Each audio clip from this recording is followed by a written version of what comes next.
플렉스의 기본 요소들이 있습니다. 자, 여러분 이거는 저를 따라하지 마시고 한번 보세요. 제가 이제 조금만 줄여볼게요.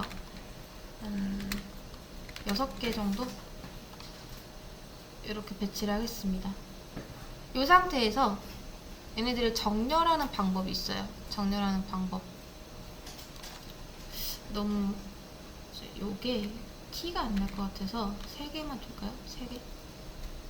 2개? 자, 잘 보세요. 지금 부모가 좁아가지고 어쩔 수가 없는데 한번 400픽셀로 할까요? 400픽셀. 그 다음 아이템은 한 3개 정도만 놓겠습니다. 이렇게. 자, 지금 얘네들을 개구리라 생각하세요. 이 상태에서 제가 얘네들을 가운데 배치해 볼게요. 이제 부모 기준으로 정렬을 하는 거기 때문에 이 부모한테서 애들을 정렬시켜 줘야 됩니다. 그래서 우리가 플렉스를 부모한테 주잖아요. 그러면 얘한테는 아무런 영향이 없어요. 얘한테는.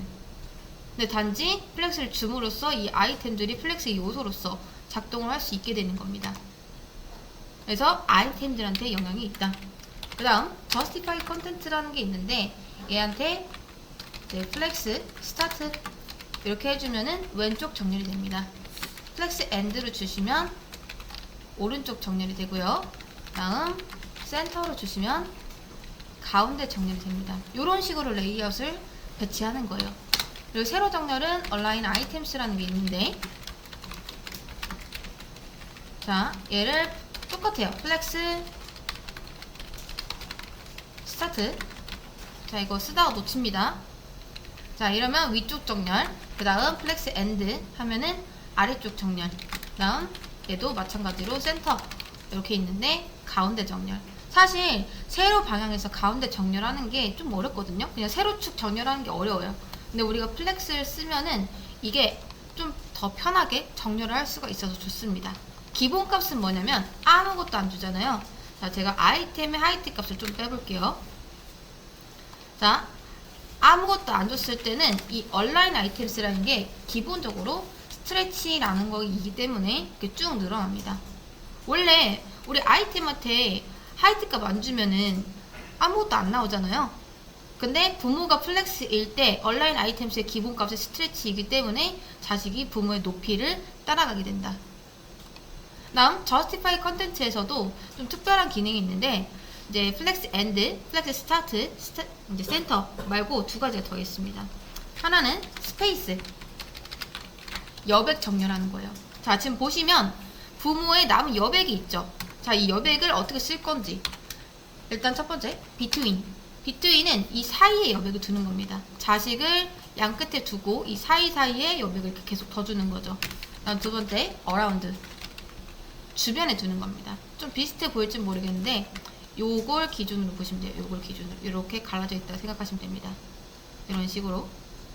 그래서 얘네들 기준으로 여백을 두는 게 이제 around. around가 주변이라는 뜻이잖아요. 이제 주변에 여백을 두겠다. between은 사이라는 뜻이니까 양 옆에 끼고 이 사이사이 여백을 두겠다.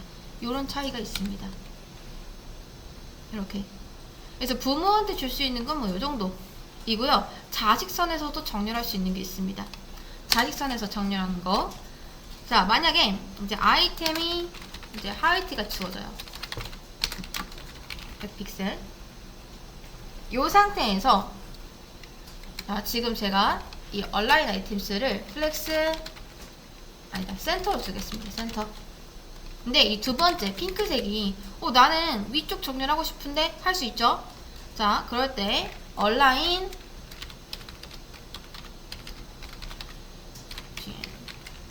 셀프라는 게 있습니다.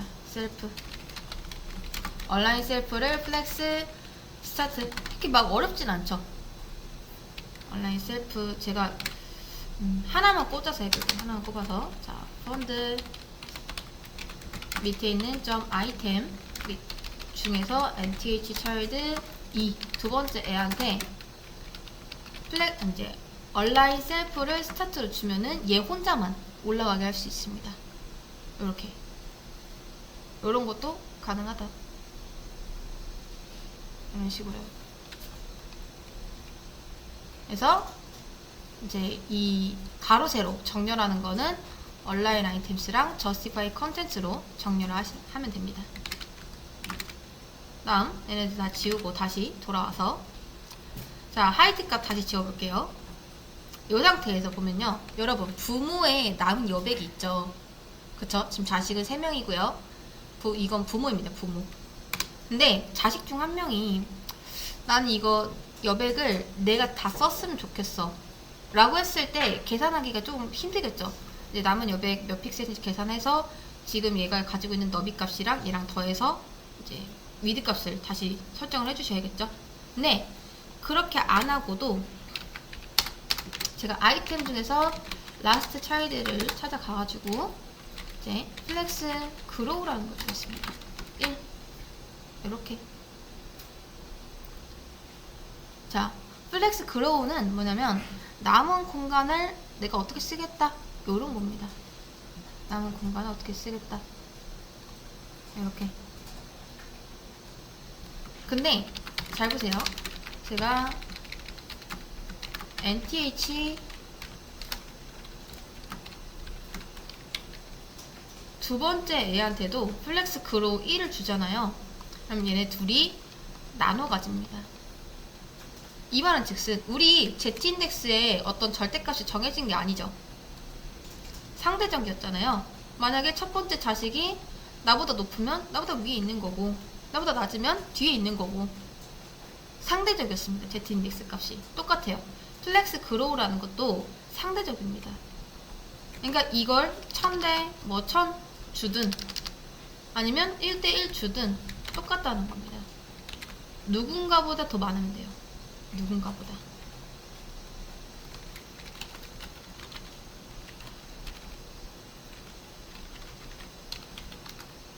그래서 이 부모의 남은 여백을 가지고 어떻게 하겠다 라는 거는 이제 플렉스 그로우로 하면 됩니다. 플렉스 그로우.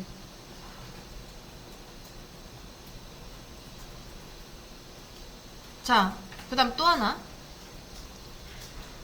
이제 우리가 위드 값을 한 100% 이렇게 주겠습니다. 그럼 얘네들이 이런 식으로 줄어들죠. 이렇게 100픽셀로 고정을 시켜놔도 부모가 이렇게 유동적이면은 자식들도 어쩔 수 없이 이 값을 못 지킬 수밖에 없어요. 근데 요런 상황에서 라스트 차일드가 플렉스 슈링크라는 게 있습니다. 슈링크. 슈링크. 자, 플렉스 슈링크가 기본적으로 1입니다. 1. 바뀌는 게 없죠. 근데 요거를 여러분이 0으로 이렇게 고정을 시켜 놓잖아요. 앞으로 얘의 값은 절대 줄어들지 않아요. 보이시나요? 나머지 애들은 지금 이 좁은 공간에서 어쩔 수 없이 서로 자리 양보하면서 줄어들죠.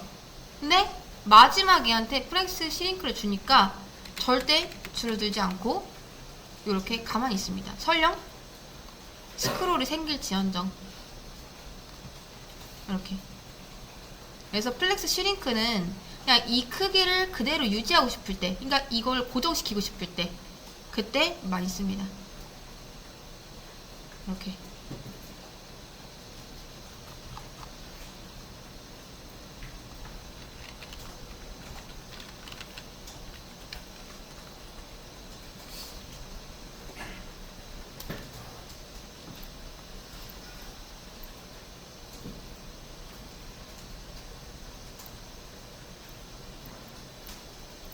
그래서 플렉스 그로우는 여유 공간이 있을 때 해당 요소가 얼마나 늘어날지를 결정하는 요소이고, 그 다음 플렉스 슈링크는 이 공간이 부족할 때 해당 요소가 얼마나 줄어들 수 있는지를 결정할 수 있는 그런 속성이다 라고 생각을 해주시면 되겠습니다. 이렇게.